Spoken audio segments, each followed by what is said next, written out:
The Führer has retreated to his underground bunker. Fearing capture by the advancing Russian army, he is forced to make a decision. Death or surrender?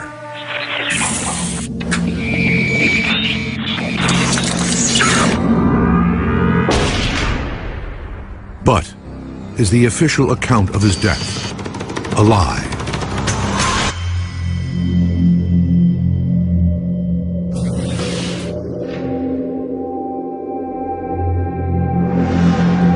Germany is doomed. The Allies are advancing on two fronts as the race for control of Berlin plays out. Adolf Hitler is out of sight, hidden beneath the streets of the city. And when Berlin finally falls, he is gone. The fate of one of the most evil men in history had become a baffling mystery. The details that have slowly emerged over the decades are sketchy. Most believe he shot himself on April 30th, 1945. Wife Eva Braun was dead by his side from cyanide poisoning. Hitler's aides hastily burned both bodies, then buried them near the emergency exit to the bunker on the left of this 1947 photo. But no one saw Hitler pull the trigger. No photographs were taken, and no body was ever produced. No one actually saw Adolf Hitler shoot himself or Eva Braun commit suicide. It remains impossible, really, to prove conclusively that Hitler did shoot himself. But some facts are beyond dispute. German officials announced Hitler's death on May 1st.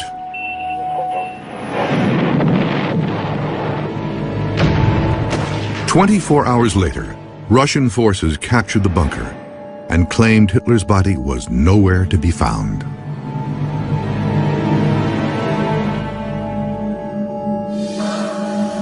Even more mysteriously, dictator Joseph Stalin maintained until his own death that Hitler had gotten away. Had he escaped to live out his days plotting revenge? For years after the war, there were sightings of Hitler from South America to Europe. U.S. intelligence even created these mock-ups to help agents determine what he might have looked like had he changed his appearance. There were reports that Hitler was not only alive, but living somewhere in the British occupation zone in northwestern Germany. In 1968, the Russians changed their account of his death, saying they had evidence to prove Hitler had died in the bunker. They claimed they uncovered the partially charred corpses of Hitler and Braun in 1945. What they didn't reveal until decades later was that they had buried the bodies at a military compound in Magdeburg, Germany. The bodies remained there for 2 decades, until 1970, when they were dug up again. And it was around April of 1970 that the head of the KGB ordered that the remains of Adolf Hitler, Eva Braun, were to be disinterred, and this time the remains destroyed. The mainstream belief is that the Russians then cremated the remains and scattered the ashes in the Elbe River.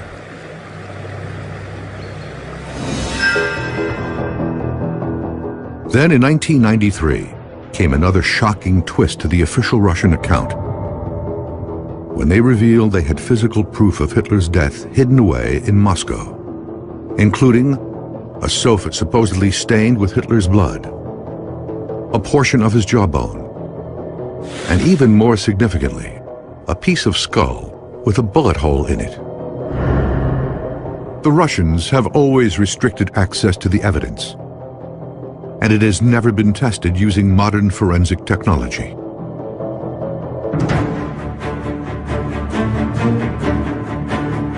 Now, Mystery Quest will travel to Russia in an attempt to gain unprecedented access to the remaining physical evidence. If successful, they will attempt to conduct the world's first DNA tests on that evidence. The results could rewrite history. They will also go to Germany to interview the last living member of Hitler's inner circle, a guard who was in the bunker during those final hours. The team will test the historical account of Hitler's death by using the latest 3D animation to recreate the bunker. And Mystery Quest will excavate the sites where the Russians claim Hitler was buried to try to find new evidence of his remains.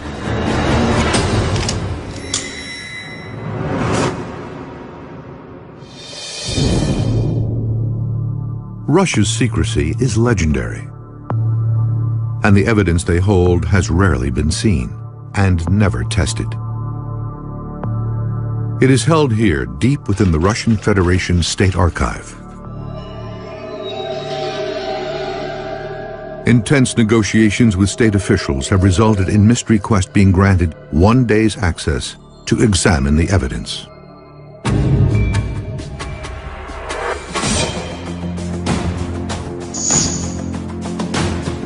Dr. Nick Bellantoni, the Connecticut state archaeologist, will head the Mystery Quest investigation.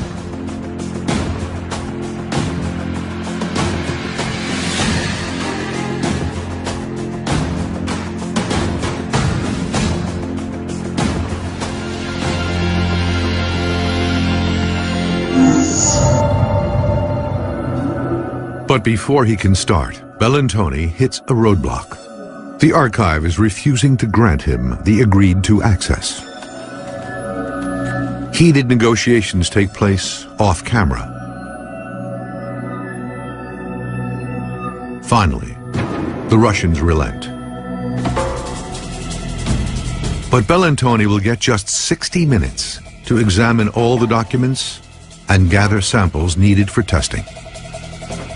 We have less than an hour to compile all the biological data we need to take back with us. So it's not an ideal situation, certainly by any means, but we'll get something. The accepted version of Hitler's death comes mainly from a 1945 report from the British Army.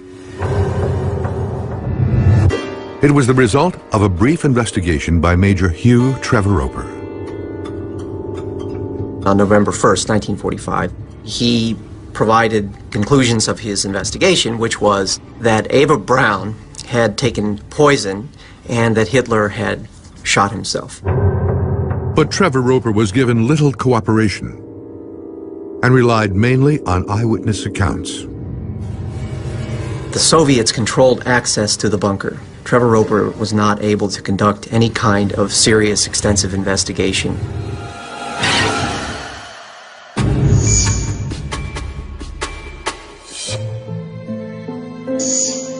Only one of the eyewitnesses to Hitler's last days is still alive. Rochus Misch was in the Führer's bunker on April 30th, 1945. Now 92, Misch was just 27 when he was a member of Hitler's elite bodyguard unit. He remembers Hitler's last instructions. He said, "The war is lost, and nobody is obliged to anything. Everybody is free to go. Only those have to remain who are needed." That was us, the ones who had to execute their duties until the end. Hitler was paranoid about being captured by the Russians. He began methodically planning his own death. Hitler had asked his doctor, "I will kill myself. What's the best way?" So Professor Hase explained to him, capsule and shooting at the same time. That would be best. Misch says he did not hear the shot, but others did. I was standing in the hallway, and somebody shouted. The person had heard the shot. I didn't. He claims he saw the lifeless bodies of Hitler and his wife, Eva Braun. Of course I was curious. I took a step forward to look inside.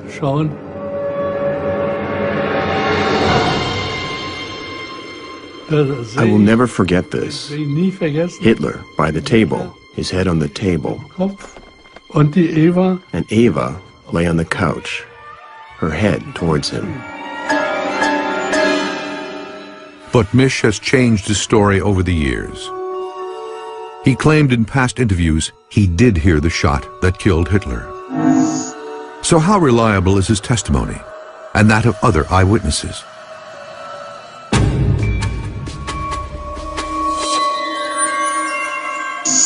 This man doesn't believe the eyewitnesses.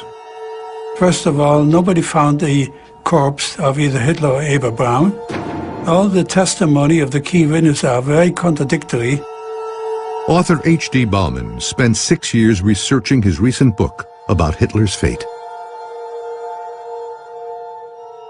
Stalin told the Allied leaders in Potsdam in July 1945 that Hitler escaped to Spain or Argentina. He's convinced Hitler got away. I don't believe Hitler died in a bunker. Now, the evidence in Moscow could help prove it. This is actually an extraordinary opportunity.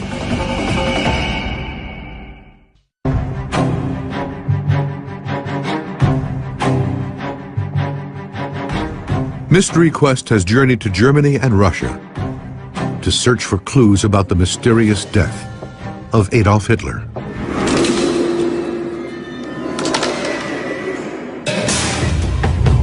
The alleged site of his death, the Führer bunker, was designed as a temporary shelter. But by April 21, 1945, Russian shelling was so bad that Hitler was forced to stay below ground at all times. Few were allowed on the lower level, the Führer's private rooms. Hitler's bodyguard, Rochus Misch, was often stationed there on protection detail. Nobody was allowed inside the bunker, just Hitler and us. Those were Hitler's living quarters.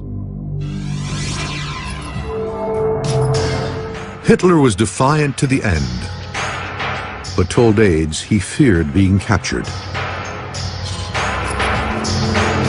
The Soviets were preparing to close in on the very center of Berlin. It would be impossible to hold out much longer. On April 29th, Hitler married his longtime companion, Eva Braun.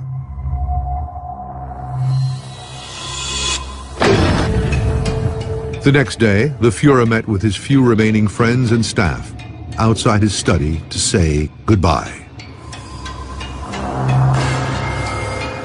Then Hitler and Eva closed themselves into the room. Misch remained at his post.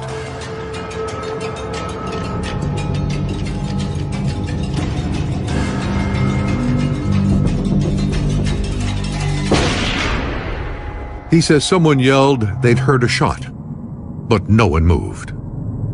A lot of time passed until somebody said, "Now open the door." He says he saw both Hitler and Eva dead.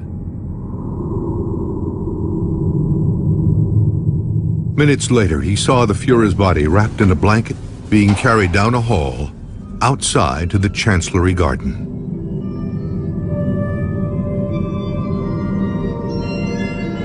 They passed me, and I could still see the shoes. They weren't covered. The Führer had ordered his aides to burn his and Eva's bodies. He had secretly feared that the Russians would display his dead body. He learned about what happened to Benito Mussolini, that Mussolini had been executed and that his body and the body of Mussolini's mistress had been strung up outside a gas station in Milan.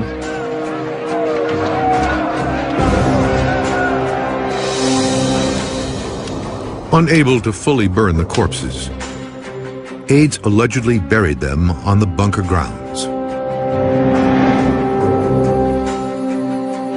A short time later, the Russians found a corpse there they believed was Hitler's and took this photo.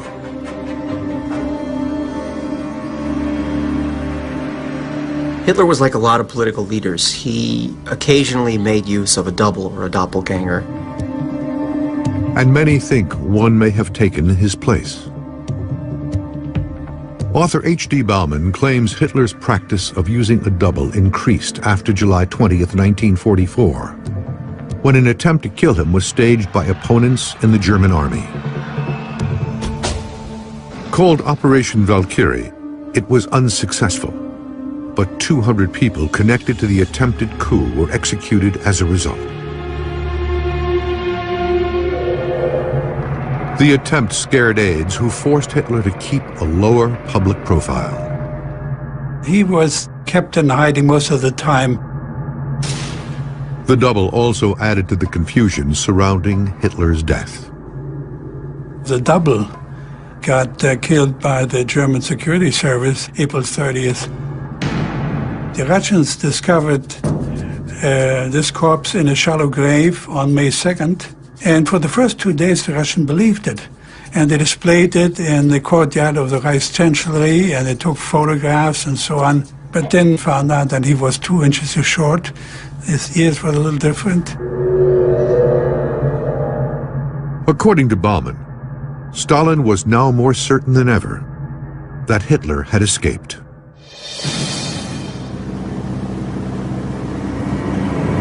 Some believe Hitler may have fled even earlier. Nazi pilot Hanne Reich is known to have flown out of Berlin on April 29th after meeting with Hitler. Some think the Führer was aboard the 2-seater plane.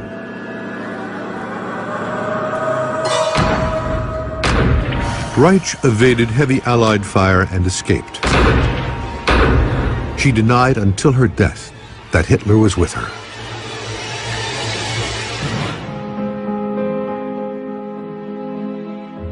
Bauman believes Hitler then traveled by U-boat to Argentina.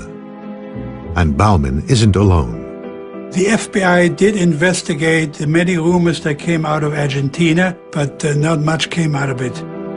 The FBI officially closed the case on Hitler's death in 1956, 11 years after the war ended. But due to the contradictory nature of the Russian accounts, the speculation about what really happened to Hitler has persisted.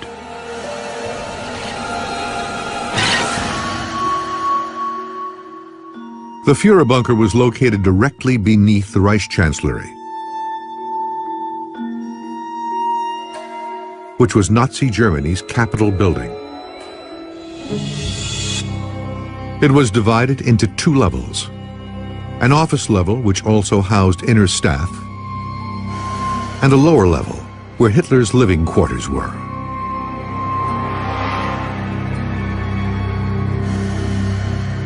The bunker itself is gone. It was destroyed in 1947 and paved over in the 50s. This is what it looks like today.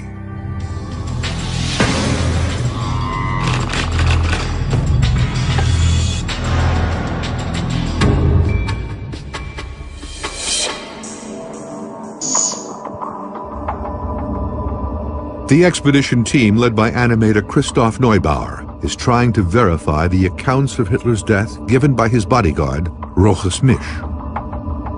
To do this, he is creating an animated reconstruction of the Führer bunker. Neubauer is using only architectural plans and photographs as sources in building the model. The most difficult part is, of course, the research to find really reliable information, which is not eyewitness account.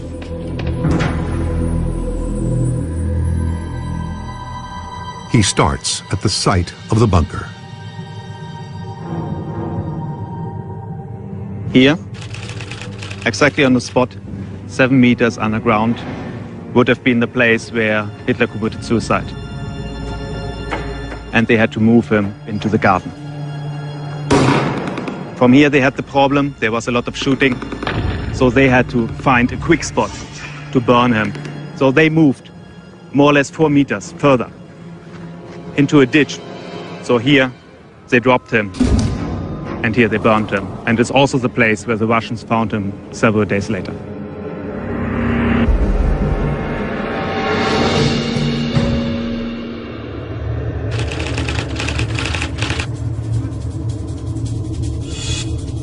Dr. Nick Bellantoni has just an hour to examine the Hitler evidence in the Russian archive.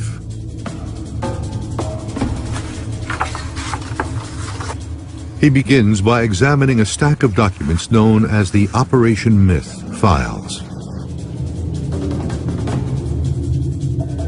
Operation Myth was launched by Russian dictator Joseph Stalin in December 1945 to investigate the circumstances surrounding Hitler's death.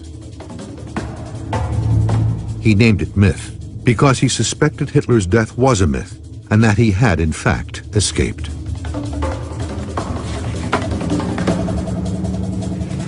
The files are a compilation of forensic reports and witness interrogations. Among the documents, Bellantoni makes a surprise discovery. A map of the bunker drawn by Hitler's bodyguard, Roches Misch.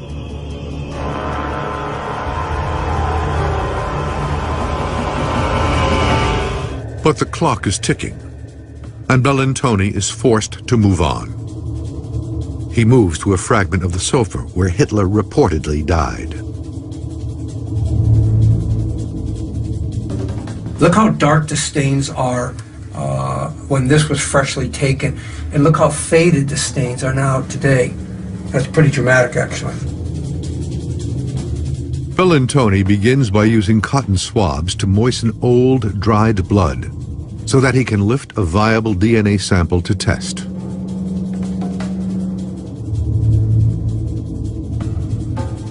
I'd like to give another sample.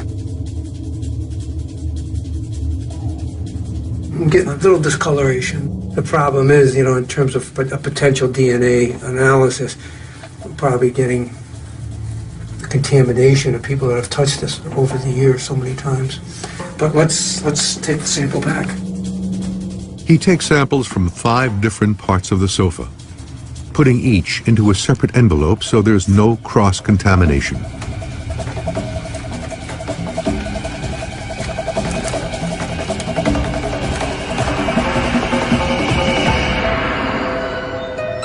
Next, he examines the skull. The bullet wound is clear. It looks like an exit wound. This would be the back of the cranial vault, right about in here. The skull does show evidence of exposure to fire. Using a special chart to look at bone color and cracking, Bellantoni determines that the skull was not burned for long. There is some burning going on here, not a cremation, but a burning nonetheless. With time running out to record the evidence, Bellantoni takes photographs and makes sketches. He also gathers a physical sample for testing. Because of the way this has been stored in, bone is flaking off. The fragments will allow Mystery Quest to perform the world's first DNA analysis of the skull. What we'll do at this point now is to take all of the photographic evidence we have, the samples we have taken, along with the information of the crania that we have, and we'll bring these all back to the United States and do some laboratory analysis to see what we could extract here that might help us with this mystery.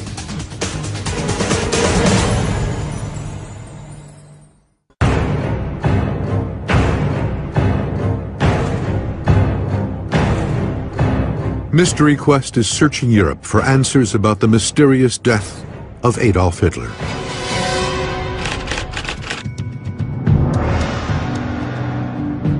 Christoph Neubauer is leading the expedition in Berlin.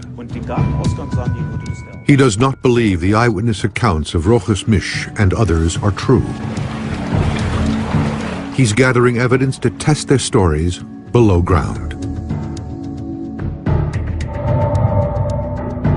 During the war, the Germans built a massive network of bunkers and tunnels under Berlin. Some are still accessible today, virtually unchanged. Neubauer meets underground expert Sascha Keil. Structural details like corridor length, wall thickness, and acoustics will allow him to create the most realistic model. Their first stop should provide information about the materials and construction of walls.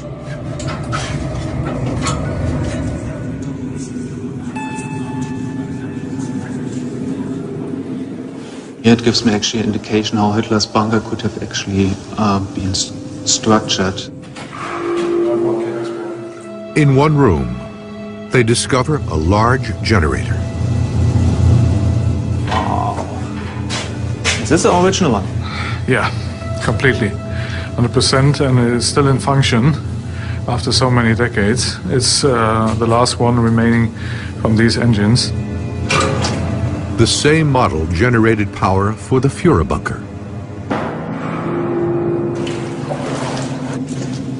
We are now in the cellar, and this is an emergency shaft going from the cellar to the roof, and you can climb up totally to the roof. Okay, that's actually very interesting, because the Russian reports say that we had exactly such an emergency exit in the Führer bunker.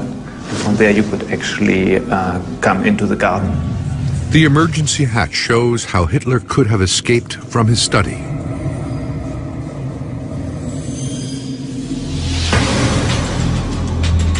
Dr. Nick Bellantoni is also now in Germany. He's traveled here from Moscow, hoping to examine the site where Hitler is thought to have been buried.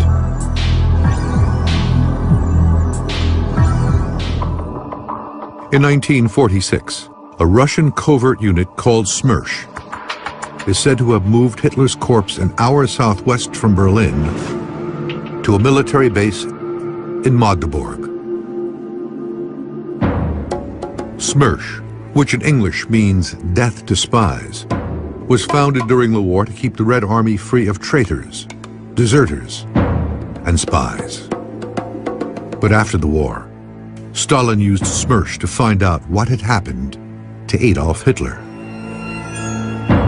The account of their investigation is part of the Operation Myth files Bellantoni was able to examine in Moscow. Smersh allegedly found Hitler's charred corpse at the bunker on May 4th, 1945, then buried it in Magdeburg, where it remained undisturbed until 1970, when the Russians decided to destroy it once and for all.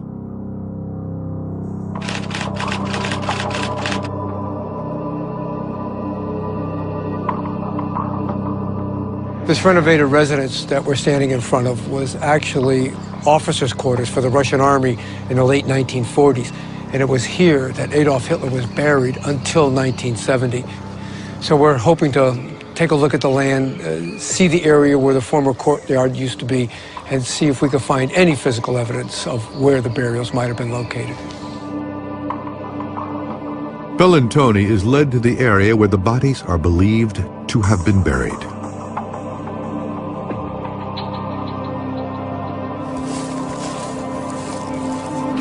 As you can see, the land has been overgrown, the land use, much of the stuff that's happened here, the root systems and the hard earth, we're really not going to, our investigation will not yield much information here. Russian records show that Hitler's body was taken 10 miles from Magdeburg and then cremated in front of a morgue.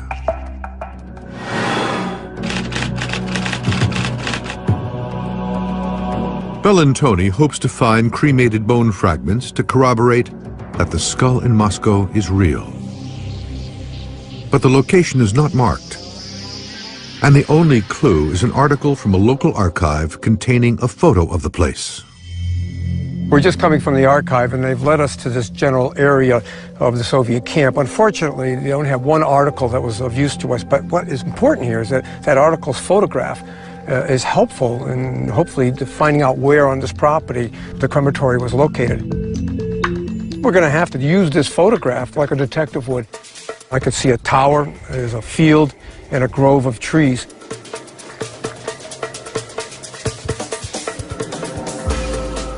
The tower and field really come into perspective now. The legs on the tower are too wide apart from this perspective compared to what's in the photograph. So we still got to go further, but clearly we're on the right trail. Look at this, a slab. We've got cement slab over here. This is it. This is it. This is the morgue. According to the eyewitness account, Adolf Hitler's final cremation was out here in the front of the morgue, probably about where I'm standing. Bellantoni begins digging a test pit 10 feet from where the front of the building used to be.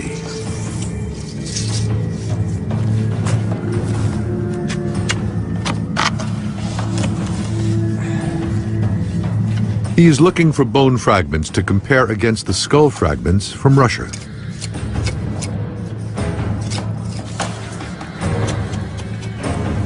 We're not seeing much for artifacts at this point. No bone is found, but samples from the different layers of the pit are taken for chemical analysis. Bellantoni has gathered the evidence necessary to test the Russian account of Hitler's death. Our studies have been basically exploratory, but clearly this has the potential of yielding more information.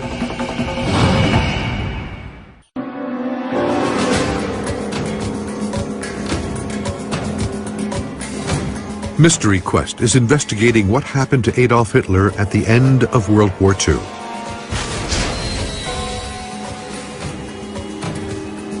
For decades, speculation has raged that Hitler escaped Germany and lived out his days plotting revenge.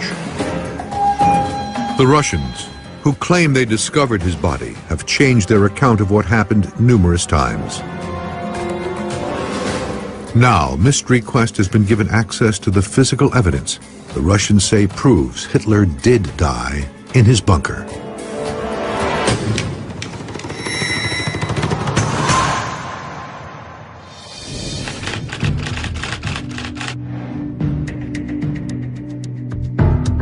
Dr. Nick Bellantoni is back in the U.S. to test the blood, skull, and soil samples collected from Europe.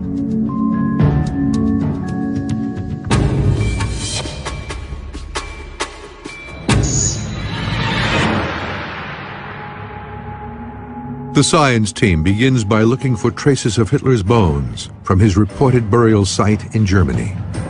I have a couple of samples from Germany for you. It might be what we're looking for.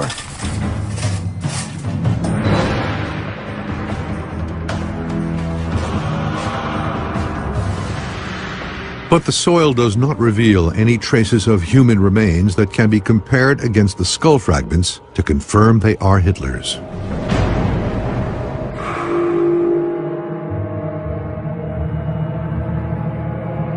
Bellantoni next performs a forensic examination of the high-resolution images he took of the skull. He's noticed something. Well, upon our return from Russia, one of the things we wanted to do was take a look at our photographs that we have, blow them up, and really see if we can really get some good detail on top of the forensic information we achieved there. A few things that are pretty striking here and actually problematic. One thing we had noticed in Russia, and really are highlighted here in these photographs, are the sutures are very open. And what the sutures are, if I can use this model, are basically where the various skull plates come together and you get this little jigsaw line where the bones come together. Really what happens basically as you get older, they start obliterating. We know Hitler died at 56 years of age and really quite open for someone of that age bracket. These look very young, like a more someone that's 20 to 40 years old. And there's something even more shocking about this piece of skull. The other thing that we noted also in Russia and see here very much in these photographs is the thinness of the vault plate. It's rather small, and as a result, it's something we would not expect from an adult male. Usually males are more robust. If the police brought us this, we would have thought it was a woman, to be honest with you. This could mean that the skull the Russians have held for decades isn't Hitler's at all.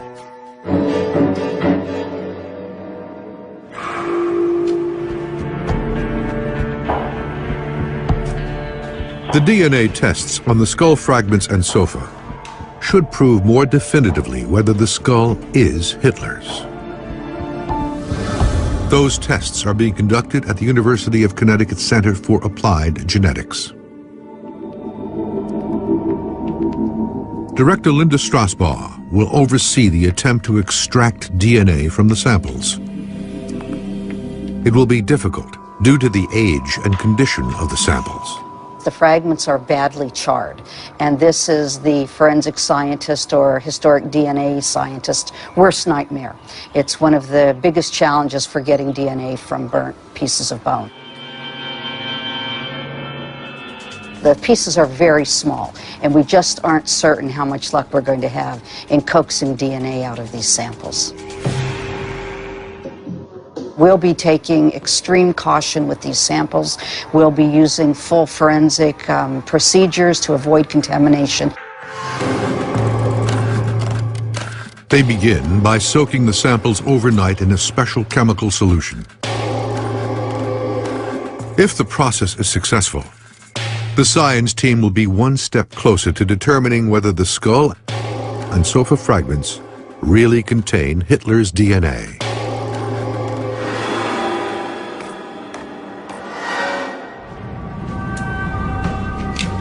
The next morning, the team removes the samples from the roller and the bone fragments are ground into a fine powder.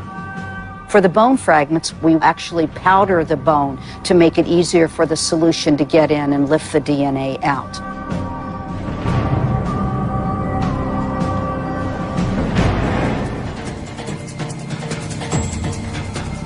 To their surprise, the team succeeds in identifying viable DNA in both the skull and sofa samples. Oh, wow. We got something. Looks like we actually got something. The bone fragment, I'm really surprised at that. And the swab, goodness. They will now isolate and replicate the DNA through a process called molecular copying.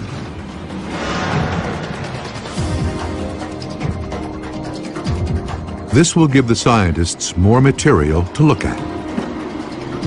The analysis will potentially call into question all conventional beliefs about Hitler's death. Looking at the bones, I thought there was a possibility, but I never really imagined that it really would come out this way. Wow.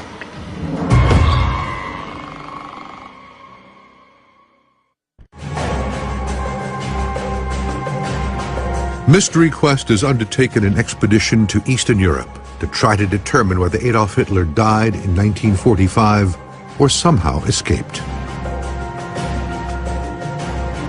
This man, a former Nazi bodyguard, insists he saw Hitler and Eva Braun dead in a Berlin bunker. This author believes Hitler faked his death and escaped to Argentina. This scientist is testing the only known physical evidence of Hitler's body.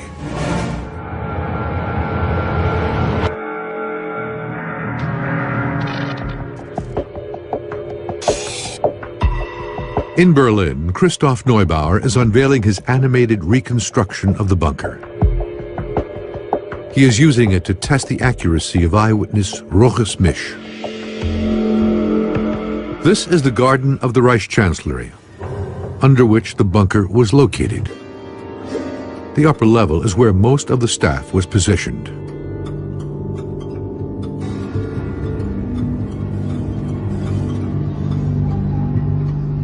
Hitler lived one level down.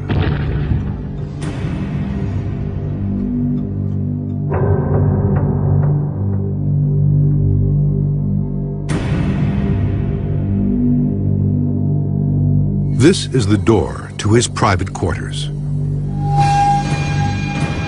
Neubauer doubts the claim of Misch that he saw or heard Hitler die. It appears that in the main bunker, that the engine room was right next to Misch's room. They had the submarine diesel engine running, which is very loud. We have proof that you could not hear this engine running outside the rooms. So there it gives us an indication how protective actually such walls were. There's no way he could have heard anything. And neither could anyone in the upper bunker, where most of the other eyewitnesses were. The upper bunker was almost 4 meters apart and also 2 meters higher than actually Hitler's bunker. No way that anybody could have heard anything up there. No way. The accepted historical report of Hitler's death appears based on unreliable eyewitness evidence.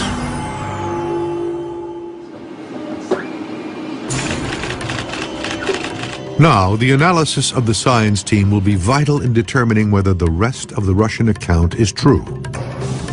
Dr. Nick Bellantoni doesn't think the skull the Russians say is Hitler's is really his.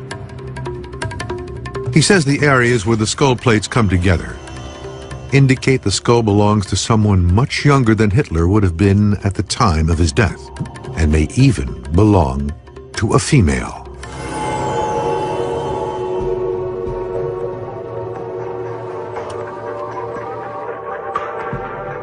The team was able to extract something called allosomal DNA from the skull and blood evidence. This reveals a person's gender. In females, there are 2 sex chromosomes of the X variety.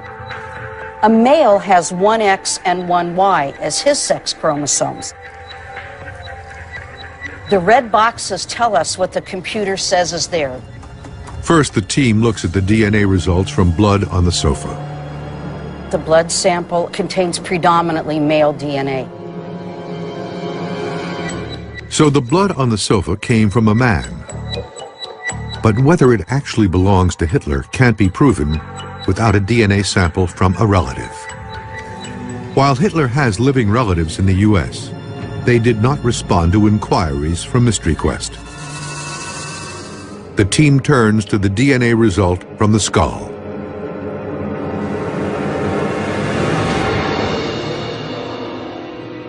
So the sample, which came from the skull, has only a female signature in it. And so we think that's come from a woman. So you're saying the bone fragment came The bone fragment. a woman, a female. The skull of a female. Wow. And you're absolutely positive about this? As sure as we can be. Wow.